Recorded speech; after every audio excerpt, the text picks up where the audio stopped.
buckle in, babes. Today we're going to ride into some conscious kink. And today is kind of special for me too. When I was dreaming up guests for this podcast, I might get a little emotional because it's a little surreal moment for me. I was like, who are some like badass people, and experts in their field that I would love to have on? And Kimi Inch is one of those. She's a renowned expert with 20 years of experience in the realm of intimacy, conscious kink, and unlocking your body's untapped erotic energy. Her work focuses on providing a safe and pleasure-filled space for exploring parts of ourselves that we rarely dare to look at.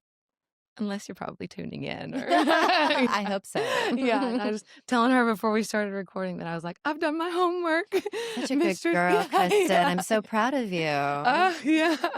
I'm like, who would have thought that's part of my kink? Well, you might not get a punishment, but you might get a punishment. Oh, okay. See, language queen. Yes, and ma'am. I love all of that you bring into the space. Like, I think that's one of the first things that drew me to you and your work was like the blending of eroticism with like healing or spiritual or harmonization and fun and playfulness and all those things. It was like, I think I saw a video of you like maybe spanking or talking about this is for all the times that you weren't or never felt worthy or weren't worthy enough or something like that or felt that way. Mm-hmm. I was just like, there's something to that. It piqued my curiosity. So I'm just pumped to explore that and more today. I love it. I mean, I think people have seen kink in a really limited way for so long based on movies and television and the media.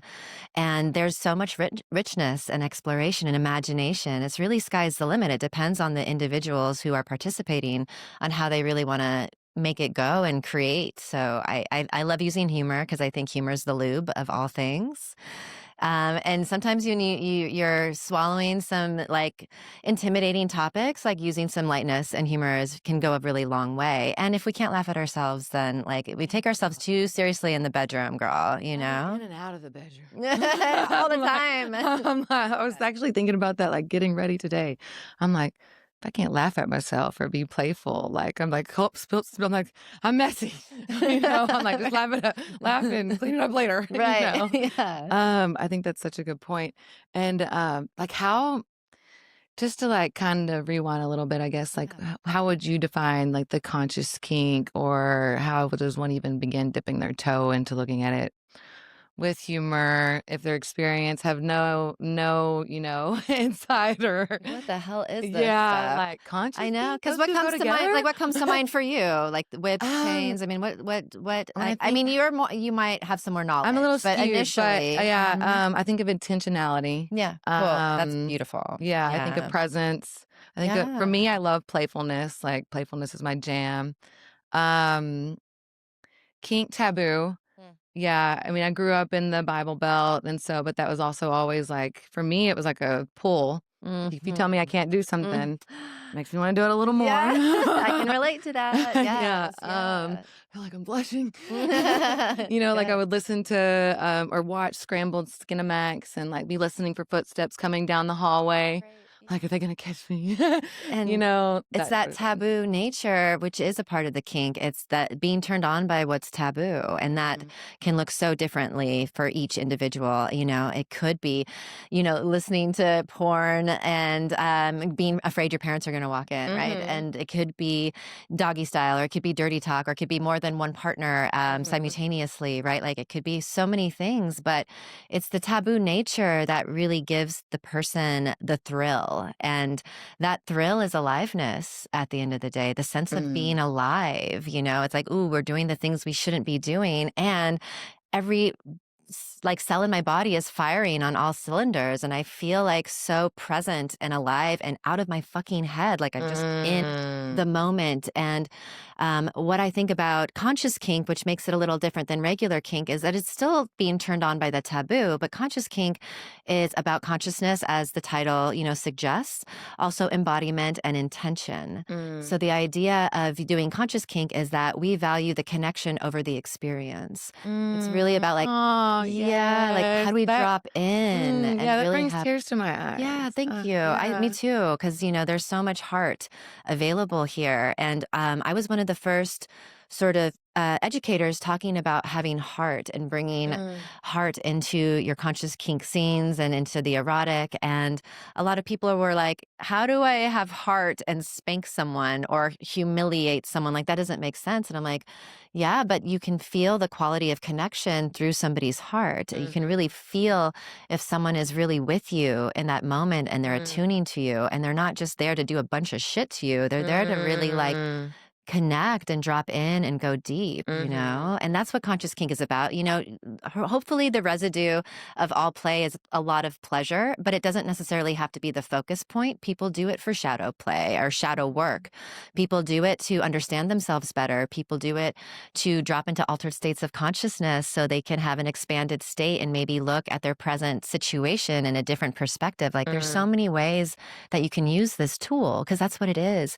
And people are so terrified of the tool of kink. And you know, I just did a post recently.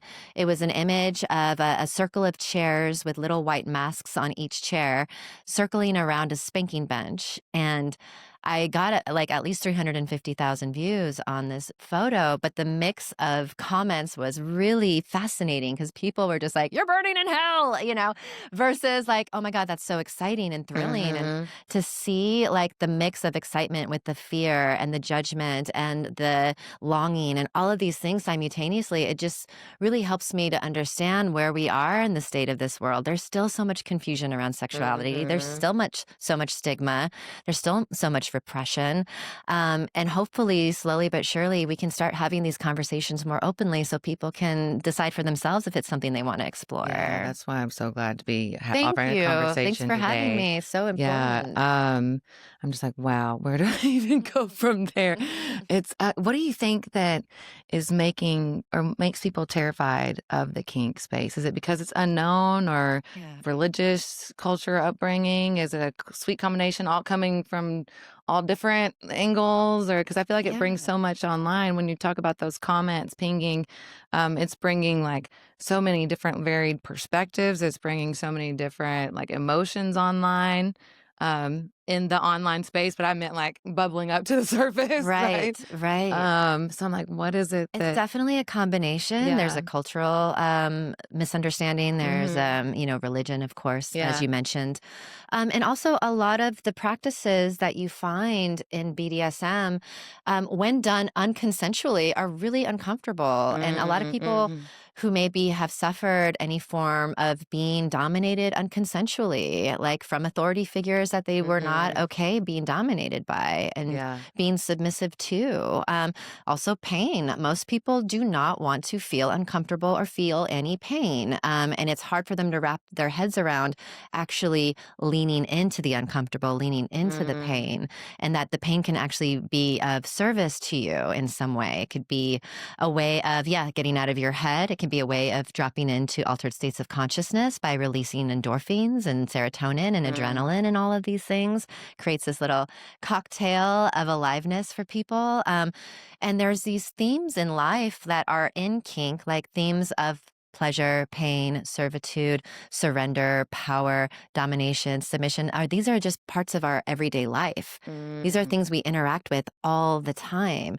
But kink is about actually being conscious about playing with these things. Like, let's play with something like surrender. You know, we hear all the time, and these life coaches are like, surrender, surrender, right? And okay, I can logically understand what you mean by saying surrender, but how do I practice surrender? I could possibly ask a friend and say like, hey, could you tie me up? And I can experience a little bit of immobilization to notice what happens. Does it bring up fear? Does it bring up something where I want to fight against it? Or do I actually feel relieved of responsibility, where I actually feel held?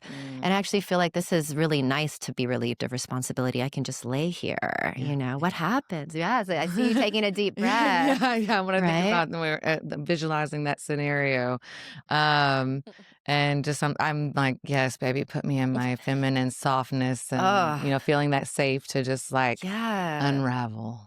Yes, of course. I'm like, yum. Well, I'll tell you something. There's an ego death in that, really. And in ego death, there's a liberation. So when we live our daily 9 to 5 lives and we have a certain image that we think we need to portray to the world and to our families and to our coworkers, etc., being able to let go of all of that is releasing the ego and essentially going into the void of the unknown. And in the unknown is anything is possible. Yeah, I can be anyone here. And the ego is all about the familiar at the end of the day. So getting that opportunity with someone you trust and being able to have an experience like that, it can be so healing in and of itself to be like, wow, I don't have to confine myself to a certain ideal. I can actually explore all the many facets of who I am and see what comes out on the other side of that. I like looking at it through that lens too, like being curious or discovering myself through different modalities or practices. Because if you have to wear one hat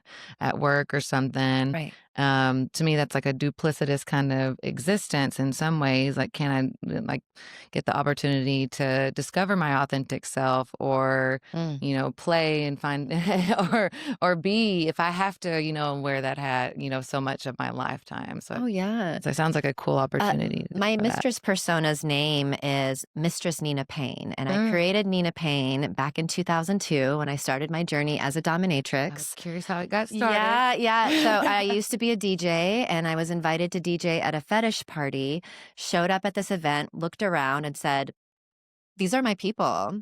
Oh shit. These are the things that are going on in my head all the time, asking boyfriends like, can we try something? And they're like, why? And I saw these people just like so freely exploring in this way. And I met women there who were professional dominatrixes. So when I started that journey, they were curious around like, well, what kind of dom are you? What kind of mistress do you want to be? And I based my whole mistress persona after a character in a movie called Basic Instinct. Oh, Sharon Stone. Yes. Right? Okay. Her character in that movie, Catherine Termel, like Can she do the calm. Oh yeah, they cross. Yeah. Calm, cool, collected, always a few steps ahead, very smart, very sexy, very magnetic. That was my mistress persona. And every once in a while in my day-to-day life, even today, I'll say like, I need to bring some Nina Payne into this mix right now, because Nina Payne's not going to get flustered. Nina Payne doesn't care about what people think of her. And Nina Payne is not going to let her ego get in the way. She's going to play with whatever shows up in the moment. So even if, we pass on the street and you say something rude to me, my regular Kimi might get all insecure and might feel a little off about it or get mad and want to fight you. But Nina Payne is going to laugh about it and say, oh, really? I think you have a crush on me, actually. I think you kind of like me, right? Like there's a completely different mindset. So playing with those archetypes and kink. I just wrote down the word archetype. Yes. And I know you got one inside of you. Well, I was just thinking, I'm like, who do I want Tell me one of your archetypes. I want to know. Don't be shy. I'm like, there's definitely like playfully exploring. I don't know if I've named one yet. Like, we can name her today. You know what what I'm seeing for you? Yes, please. I'm seeing you like as a soft little kitten that when you get tied up, you're just like, and you're just like surrendered and like, whatever, pet me and pamper me. And oh, I definitely that's my want some projection. Goddess. No, I definitely want some good, goddess devotional pampering. I love everything sensuality. Love it. I don't know what we're nicknaming her. Maybe Sloan. Sloan likes the sensual. I don't know. We wrote that down. Oh my gosh, sky's the limit, girl. Yeah, whatever you want. But I like because whenever you were talking about, like the little girl, I was like, oh, because I am super sensitive. Like I would take maybe or get emotional or get my feelings hurt by something. So I like the idea of playing with an archetype that's like the more fierce, or she wouldn't care or doesn't give a fuck what anybody else thinks. She's just, doing her. Totally. Doing her vibe. Well, here's the thing, Kristen, we can either be in Eros or we can be in our egos. And we can't be both at the same time. So feeling into that, like, do I want to be in Eros, which is aliveness, full of possibility, deep connection to self and flow with life? Or do I want to be an ego, protected, defended, and in the familiar? I want to be in Eros. Yeah, And for the sure. Eros is playing the connection game. It's like, yeah, I mean, happens to me all the time. These are things I work on, and my ego gets bruised and brushed up against all the time. And it takes me out of so much possibility. And sometimes I'll reflect and say, like, wow, I could have really turned that in a different direction.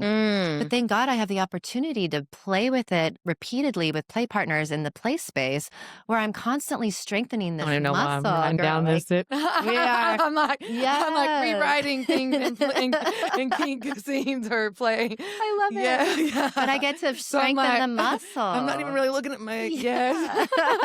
it's my questions. Good. And Throw it away. Get I rid of know, it. yeah. But I was thinking, oh yes, rewriting, because I had something happen recently. Tell me. Yeah. Yeah, I mean, it's been something that I've wanted to talk about on here, because I'm an advocate for having those conversations around boundaries, fears, and desires. Right. And like for some reason, I either didn't expect this situation or scenario to happen, or in my wildest I didn't fathom that this would happen. And so I was receiving a massage, and From professionally or personally? no, just like a lover at the time. And and very sensual, and I have a lot of the sensual play, feathers and like metal chain. It just really helps me drop into my body. I love it. Yeah. I had my eyes closed. I thought he went to go get like a pinwheel thing, and then I turned back around, and then all of a sudden I see that he had a butcher knife, Right. and so that in some ways, and asked, "Do you trust me?" And I was like, "Okay, these questions ran through my head, like, am I this naive? I've only known you a few months. I guess no, I don't trust you." Right. And old Kristen would have probably just, placated or kept the peace and kept the massage going. Yeah. So there was some growth in the fact that I was like, time out, stop. Yeah, good for you. Yeah. And I was like, cried. He listened as I like communicated some things. Wow. And there's now I'm having this navigation of what do I want to recreate that with someone and say what I really wanted to say then? Like, what the fuck are you doing? Or push back or whatever. Sure. Whatever it is. Because, to me, I'm like, why?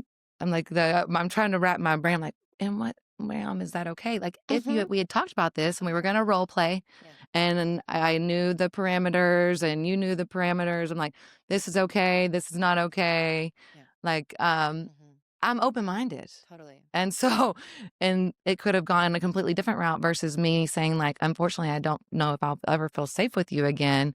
And it's completely shut off my erotic energy for you. It was like my body like repulsed and rejected him. And now it's like. How did he handle that? I'm curious. He listened. Okay. He listened. And then since then we've had some conversations. I don't know if he has a full grasp on exactly how, how it triggered me, or how, or the sensitivity in that I have with that. Deal. He's a man with a woman. I mean, that runs deep ancestrally, even, right? I mean, multi-generationally. Yeah. So good for you for advocating for yourself and not placating and slipping into fawn, perhaps, or freeze. I think there was a little bit of that afterwards, because I was like. And then, he left for several weeks traveling. And so I was like, okay, I get to breathe and like figure out and like, how do I feel about this? How do I want to navigate this? Do I want to recreate that, like about the healing or harmonization of it? Or rewriting the script. And I thought maybe conscious kink or a scene with someone is an opportunity for that. I think it was actually such a beautiful learning experience for him and for you, perhaps, that the question he asked is like, do you trust me? And the answer was like, well, no, but can I trust you with my truth now? Not with the knife in your hand, but can you actually handle the truth of what's really coming through now in this moment? And hopefully it's an exercise for him to understand trust is earned, and it's built slowly, and it's through conversation, and it's through, like showing up and all of that sort of stuff. Part of the excitement about kink is this idea of subspace and dom space. Like I mentioned, the expanded states of consciousness where people feel like they're on a different planet, and they feel like this sense of oneness and unconditional love, and their bodies are on fire, and it's really beautiful when you're in the subspace. But unlike taking psilocybin or MDMA, like you take enough mushrooms, you're going to blast off somewhere. Not the same in kink, not the same in erotic work. Like, you have to feel safety and trust. And how is that established? Through conversations, through communication, through attunement. He wasn't attuned in that moment, it's sounding like. He wasn't attuned to the present of, you know, like what you guys were in that moment. So the idea of like, yeah, you know, exploring is like we're always learning about each other and ourselves, and we can't blast off into those euphoric states that I'm sure he wanted to bring you into euphoria and wanted you to like be orgasmic, and it did the opposite because there wasn't this foundation that was needed for that to take place. So yeah, that's why I also like kink, because it helps us have healthier relationship skills with ourselves and others also. I have a question, or like navigating the balance. It's a couple of my guy friends asked me, they're like, I'm curious about the balance between having those healthy conversations and communication, maybe when to have those conversations, so that, you know, like, because of the, I guess, the balance of the mystery or the eroticism, spontaneity, and the passion and that sort of thing.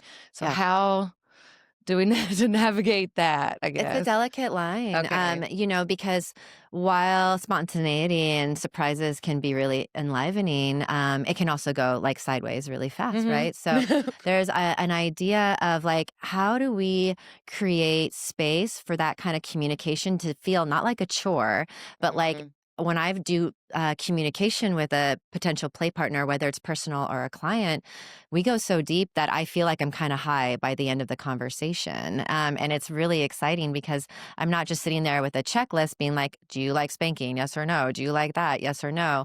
I'm asking that person like, oh, you like spanking, Kristen? Like, tell me more about what would the most ideal scenario of spanking be for you? And like, take your time. And I want to just like, you know, feel into that. And then maybe I'll interject, say, oh, would it also feel good if I were pulling your hair and telling you were a good girl? And you're like, let me feel into my body and check in with my body. And it can be such a sensual, erotic experience to really go deep into these conversations instead of just like trying to mark it off of our list. I take all of that information and I know where I can kind of play, and I can also feel into the places that might evolve down the road. You know, you may not be available for, you know, bondage now, but as we continue to play, you continue to trust me, we continue to open together and feel that flow more effortlessly, you might say like, I actually kind of do want to try some bondage now with you. And it's kind of like that slow burn, the easing into the pool, as opposed to cannonball rush. Yeah, exactly. Because usually when we rush, we leave parts of ourselves behind.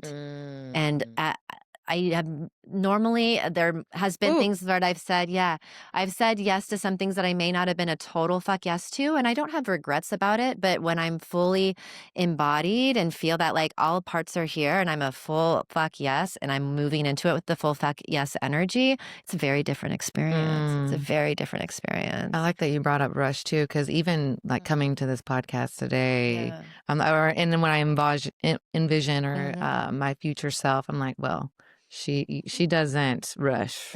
I love your future self. Let's do one thing at a time.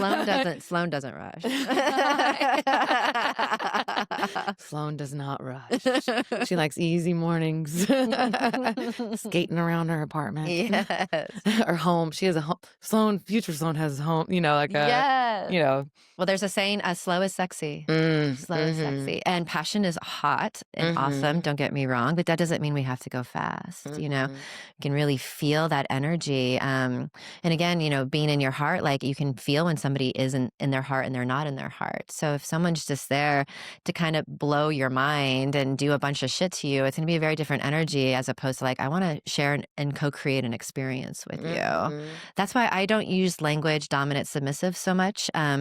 It's fine that other people do, but it's not really accurately what's happening in the space. Like, someone who's dominating me isn't really dominating me, because I could pull the plug any second. I'm not truly submissive to them. I have choice the whole time, and I have the power at the end of the day. But what I see happening is a leading and following situation, similar to tango, salsa, any kind of partner dancing.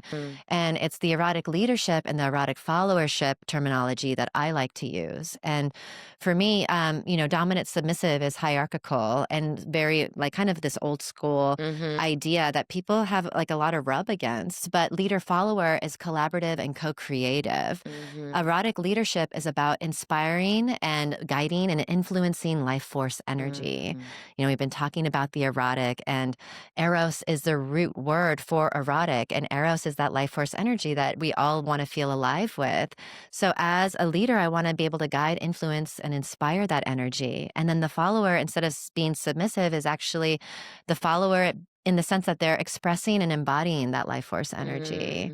Another term I love using is artist and muse. Yes. Girl, you're tapping my mind right now. I was like, because I've seen you on a call before, and I'm like, I love the artist muse as well. They're both needed to create the experience, and no one's passive, and both can be masterful. Co-creative. And I think some of the best scenes that I've been a part of or witnessed have been the scenes where it gets a little blurry. Like, wait, who's in? I thought she was in. Is he in charge? Because it's always these different designs of energy that are constantly moving and evolving, and we're just showing up in the moment and saying yes to what is, as opposed to saying, we're going to be this and just maintain this agenda. We miss out on so much when we do that and stay in that rigidity. So I love flowing with the leader-follower, and it can switch between people all the time. It's interesting because as I was like getting ready, and I'd taken my little micro of my sheaths, and I was like, well, I was like, feeling my little excitement and slash nerves. I was like, wait a second, I'm not going to assign how I'm feeling for then. Now I'm going to wait till my boots get there, or my shoes, being where my boots are and being present, and like, love that versus like, agenda. Or just like thinking of how I'm going to be then as far as feeling wise, or what's going to come alive or online for me, versus like just allowing for what you said, allowing for what is to come through. That's Eros, baby. You're doing it. You're doing it. Finally. You're doing the Eros. It doesn't have to, don't restrict that shit to the bedroom. You're playing small. You play small when you leave your, Eros in the play space. Like bringing it into everything is having a relationship with it and having a relationship to life. It's so juicy that way. And like co-creating with life, or the inspiration, or be allowing. Oh my gosh. Yeah. Have you heard of like Pervertibles?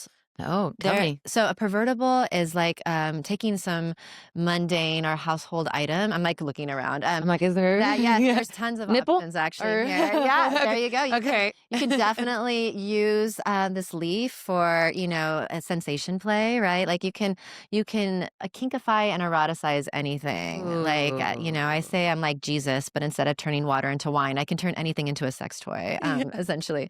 But I love this idea of not just keeping it to objects, but why don't we just kinkify everything? Why don't we pervert everything? That conflict you're having with your boyfriend, like how are you being unconsciously sadistic or submissive right now, or masochistic even? Like what are the ways that you're maybe being unconscious about how you're moving your energy? And if we can bring that into consciousness, maybe we can eroticize it and play with it.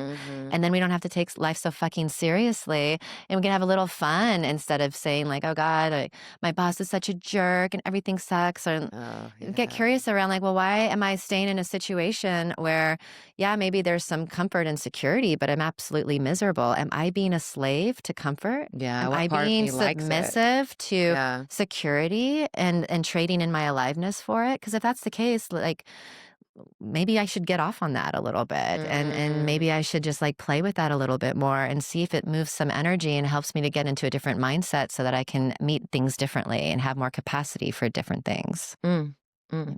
Yes, preach, sister. Yeah. I'm like, I love the idea of like using the environment to. I feel like little teenager me does that a lot, or like makes a little humor or jokes, or I'm like, anyway. But I'm like, the looking for the things in the environment, because I've heard like of some of those grounding or even like meditative techniques where you like, okay, find 5 things in there. So I'm like, ooh, what if I blend the two? Or I find it's so true. Touch, sand, all that. You have like some besties that you can call them and you can vent and like bitch about whatever's going on.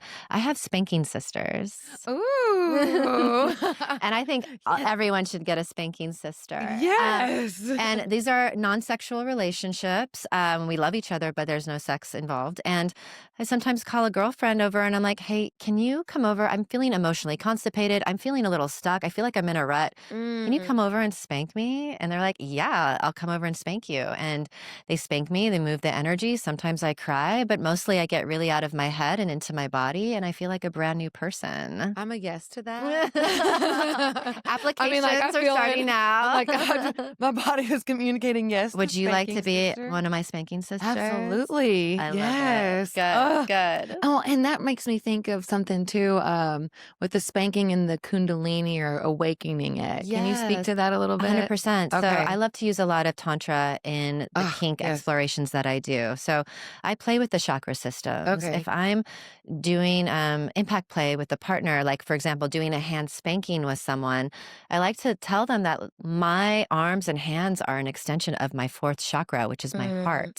So just know that as I touch you, I'm bringing the energy of my heart into my hands as I do this. And if I'm spanking them on the ass, I let them know that is the root chakra. That is your first chakra. And that's connected to security, safety, abundance, money, wealth.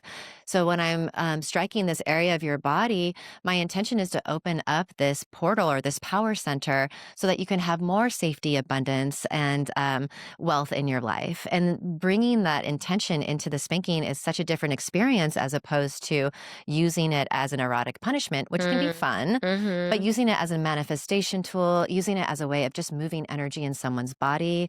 Oh my gosh, there's so many ways that you can use that energy, and bringing in tantra, bringing in the chakra systems is really, really powerful. Sometimes I say, if you feel like your man is having trouble being in his heart while he's in his sex, I tell women to straddle his chest, put your yoni right on his heart, look him in the eyes and say, I want you to fuck me with your heart energy.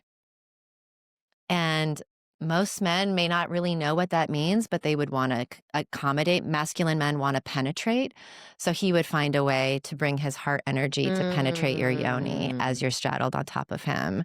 And that can start bringing that, uniting the sex with the heart simultaneously, his cock and his heart simultaneously. And we can do that with so many different parts of our body as well. Yeah. What about for confidence and like affirmations or...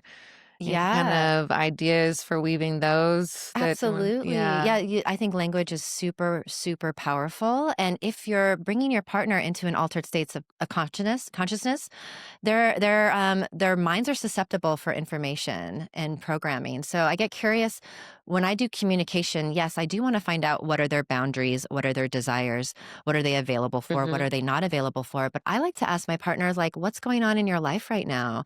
Like, what are the things that you're desiring to create? And a lot of people might say, I want to, make six figures, or I want to find my soulmate, or I want to get that job, or whatever those things are.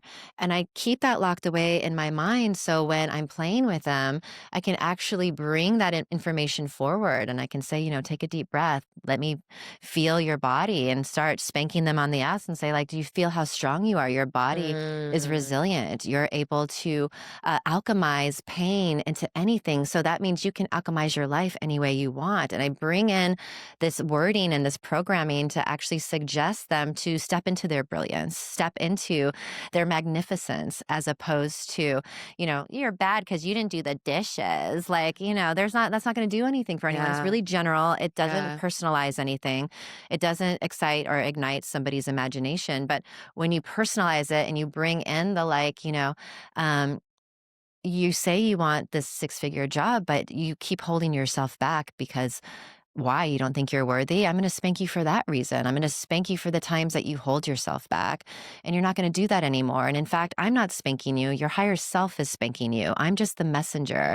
This isn't coming from me. This is actually all for you and coming from you. And your reality is, a result of your nervous system and how you see life. So let's shift that. Let's be the doms of our lives. And recalibrate. Exactly. So we can use intense sensations like spanking doesn't have to be painful, but your subconscious is like, this is not normal. I need to pay attention right now. And that's what happens when we have traumatic experiences. Our subconscious is paying attention because something intense happens and it breaks sort of our energy, like the flow of our energy up. And this is sort of rewriting that and bringing it into right relationship with itself again and showing the body that actually, yeah, you are strong, you are resilient, you are magnetic, you are whatever the things that, you forgot. I'm here to walk you home. I'm here to remind you of who you really are.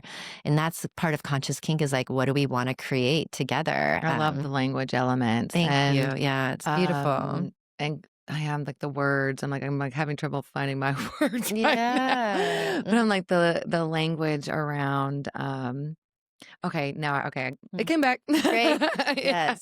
Because I've always identified being a sapiosexual too, or like I love to feel like the mental stimulation too, or the erotic Same. language So turn good. on. So I'm like, So yeah, good. how does one start with like the erotic language or playing with the because I feel like that definitely also turns on my mind, but I do value depth. I'm just brainstorming, just like letting some things fall out of my mouth, and maybe you'll pick up a thread and take it somewhere right now. I love it. But yeah, It's not easy. yeah. Dirty talk, erotic language, using our voice, it can be really challenging. We're not taught how to do any of this shit. Like, Okay. girl. And what I say to that, I do have I have an online course called Talk Dirty to Me, and I'm going to be giving a special discounted rate for your audience. Perfect. So they can maybe play with that. But playing with language is like trying to get comfortable in getting out of your head. So one of the tools that I like to use are based around improv, like in acting. And it's like, how can I just be a yes to everything and like get out of my head and just play with it and not try to be sexy, not try to be perfect, all of that sort of stuff, and try to personalize it to the person sitting across from me. I remember I was having this conversation with a couple who were exploring with each other, and they felt like they wanted to bring more depth into their play. So they started to work with me, and they were telling me this story that the woman was sharing, like, I feel like in my relationship I get to be this kite, so I get to be celebrated for flying up in the sky, like, and to soar and to do all these things, but I know that at the end of my line is my partner holding to the end of that kite, and I know there's always a safe space to go home to, and I can always come back to my partner. And I'm like, wow, what a beautiful poetic way to see your relationship. And I'm like, I told him, I'm like, don't call her a good girl. Like, call her your beautiful kite. Yeah. He started using kite I don't know why in. that makes me want to It's cry. like, babe, well, yeah, because it's like, I'm listening, I hear you, I see you, and that's what we all really want. It's so fascinating to me. And we talk about taboo, we're saying about tying each other up and spanking each other is taboo, but wanting to be seen is fucking taboo for so many of us, wanting to really be known. We have so much shame around just wanting to be known and seen. So we don't even bring that into the play space so many times. We leave that all at the door, but all of it is taboo. Let's play with all of it. So if that helps her to feel seen, like, oh, you heard me, you're calling me your beautiful kite, that's so different than just the normal. And I like being called a good girl, don't get me wrong, but it's so special when you're like, wow, you've heard me, you see me, and like that is about me and you, not about this generalized idea of what it's supposed to look like. Like, you listened to me, you heard me. You're Being good at feeling dirty me. talk and language is about listening. What is your partner saying, and what are the things that are between what they're not saying? What is the body saying? The language of the body. You got teary-eyed as we were talking. It's like feeling and picking up on those things is like not just listening here, but listening here, and getting curious around, like, I could double click on a few things and get more curious and go down a rabbit hole, and also incorporate that into our playtime together. Like, what comes up for you around being seen? It seems like it really touches your heart. Yeah. Oh, for sure. There's Yeah, it's like the the two sides of the same coin, or like the fear of being seen and the desire Yes. to be known. Yes. So Yes. I'm like, What a am I conundrum. wanting to lead and also hermit and just hang out and chill, Yeah. and like the introvert and the role model hermit. I guess I kind of identify with some of that with the human design stuff. Totally. And I'm like, okay, and like like I want to provide value and be seen and be known, and like there's a Mhm. fear there still too. Mhm. So If you were a client or a play partner, I could say like maybe we could work on working with that in some level. Maybe you and I could play just ourselves to create some foundation and trust. But maybe down the road, I would say like I'm going to actually bring you to one of my play parties. Have you get all dressed up and all sexy, and I'm going to lead you around on a collar, and I'm going to make you stop by each person you pass and say, "See me." See me, and they're gonna and then ask them, tell me what you see when you look at me, and then let them give you feedback around what they see in that moment. And that shit is terrifying and exciting and so beautiful and alive at the same time. So we can play with this idea of like, if you're feeling afraid of being seen or using your voice, then like let's magnify that and make it even bigger, and see what happens when we do that in a safe environment where you're actually turned on in that moment as well. And it's so juicy when you can do it that way. Beautiful and alive. Like as you were speaking, I was kind of time traveled to a women's event where I went, where we took turns like sharing like what we and beyond just like the physicality too, like what like essence or words are evoked or energy, because I feel like that's a big piece of it too for me anyway. Love And maybe that. a lot of women is wanting to be appreciated for more than just the exterior or that kind of dynamic, and wanting to like, are my innards looked appreciated just as much, 100%. And Kristen, with the lover, this idea of undressing your lover can be so sacred. You could have your lover stand in front of you and say like, I want you to take off your shirt, but I want you to tell me, what does your shirt represent? That could be in the way of your pleasure. And that person might say, well, it could be my fear, it's my shame, whatever it is. Like, okay, well then your shirt represents your shame. I want you to take it off while you look me in the eyes. Move really slowly so you can really feel yourself taking off your shame. Let it fall to the ground. And then when your shame is off, I'll say that you're so beautiful without your shame. And there's these ideas of like, we can make anything sacred. There's a beautiful quote. It says, what was once sacred is now taboo. And my mission in life and the kind of leader I want to be in the world is bringing the sacred back to the taboo again. Yeah. And to bring the sacred into all I things. share a similar mission. No. Yes, yes, sister. Good. Because I can't do it alone. We need an army of sacred I was just checking. I'm like, making sure we have a little time, because I could get totally lost. Like, same. I feel the same way. I'm like, what day is it? Yes. That's a good sign, though. Yes, and treating one another as that sacred being. Like I love like the tantric approach too, or like to me like the divinity with it all, I guess. Divinity, the devotion, the heart, the love, the presence, the aliveness, all of it. All of it is there. We decide, Kristen, like we decide what's sacred. We choose it. We decide if that, pouring myself a glass of water is sacred versus, how I brush my hair, and like all of these things is like something we just choose. So I think there's so many missed opportunities when it comes to the erotic, and even when it comes to easing into the erotic or easing out of the erotic, there's so much possibility for sacredness in those transitions as well. So it's not just about the actual play or the erotic moment. It's everything that leads up to it and everything that comes after it as well. Like aftercare, or yes, just ma'am. Okay. Yes, ma'am. Aftercare is more than just cuddles and snacks and water, and those things are great, and most people need stuff like that. But aftercare is creating an opening for perhaps downloads from the universe, because a lot of the time, if we're in that expanded state, I ask my partners, like, without getting in your head, is there anything that's just coming through that you just want to verbal vomit or just like download, and people will just and they're not like in their head at all. They're just like, I realize how I'm holding myself back in life and that I want to make these different shifts and change, and it just starts coming through, and the aftercare piece is like, yeah, creating that soft landing, but also an opportunity for us to integrate like what was gained and what was learned in that moment. And bearing witness to our partners in that state helps them to anchor it in even more. It's scientifically studied, being witnessed actually helps us to anchor in our lessons more so than in isolation. So let's do that together so we can keep moving in this evolved way, and we can celebrate that, evolution, because most people think that's only possible in a romantic relationship, but we can do that in any type of relationship if both parties are committed and available for that. So I like that distinction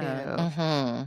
Yeah, because I feel like, and then I would love to talk about maybe just like beyond like that, the scene, the play party, the experience or connection with your partner, further integration piece, so that doesn't like stay like more of a peak experience versus like, okay, now what? Yeah. Yeah, 100%. Yeah. Because a lot, you have these expansive experience, and that's normal for it to be followed by something that feels a little bit more contracted, and people's bodies are returning to homeostasis, and that could be a little crunchy as your chemical levels are coming back to being in a normal state again. But people kind of notice in those contracted states, places in their lives that they're not fulfilled. They might notice the places where like, I actually want more connection. I actually want more intimacy. I actually want to be more free in who I am and how I show up. And these are all just sacred messages at the end of the day. And aside from aftercare, I also recommend people set up debriefing appointments. So that's something you would do maybe several days or a week after your play, because you don't want to necessarily be in a whooshy kind of place when you have those discussions. But that's just a beautiful opportunity to anchor in even more around like, what did I learn? What do I want more of? What did I want less of? And you and your partner can come together to have a closing of that energetic loop in a sense. Because I think the most positive erotic experiences aren't just the play itself. And so many people, a lot of men included, are really focused on the blowing of the minds and the hearts and the orgasms, and then they're nowhere to be seen afterwards. And there's so much beauty and just profoundness in the aftercare, in the debriefing, in the closing of that energetic loop, so that we can gain something from it and then move forward, newer, amazing versions of ourselves. I do, because I feel like I'm moving forward in a Yay. more amazing version of myself, even from this conversation. Oh, Like truly, it was so heartfelt, and I think that you brought so much wisdom and energy and playfulness and just aliveness, tears, all the things. And we've got 2 minutes now. So is there anything that you want to add or share or dispel, any myths or events, this is your space to just... Thank you. Yeah. I will share that we always have happenings, going on. I have a lot of online programs.